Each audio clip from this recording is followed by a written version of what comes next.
अपने ससुराल जी एसके राज रिकॉर्डिंग स्टूडियो।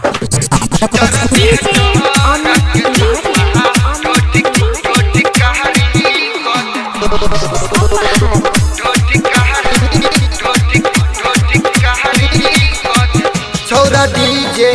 बाला छोरी रंग दहरी कद तो छोरा डीजे बाला छोरी रंग दहरी कद तो अगर में टहर के धुआं जोड़कारी कद तो जर में टहर के धुआं जोड़कारी कद तो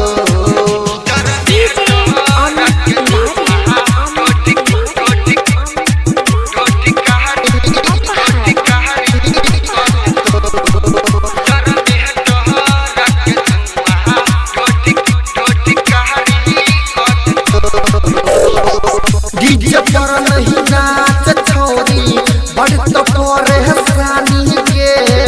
काम के नहीं रहता तोहर चढ़ल जवानी के डीजे पर नहीं नाच छोरी बड़ तो करे हसानी के काम के नहीं रहता तोहर चढ़ल जवानी के यूज तोहर छोरी आगे आप छहरी कद तो अगर ने डहर के धुआं डोडकारी कद तो अगर ने डहर के धुआं डोडकारी कद तो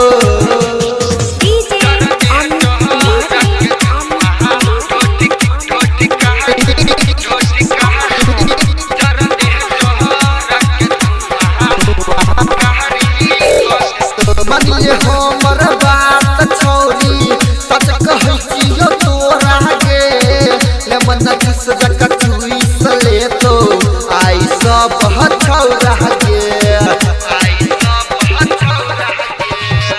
मनिए हमर बात छोरी सच कहै छियो तोरा गे ले मन किस जक चुई सले तो आई सब छौरा गे सोनू सागर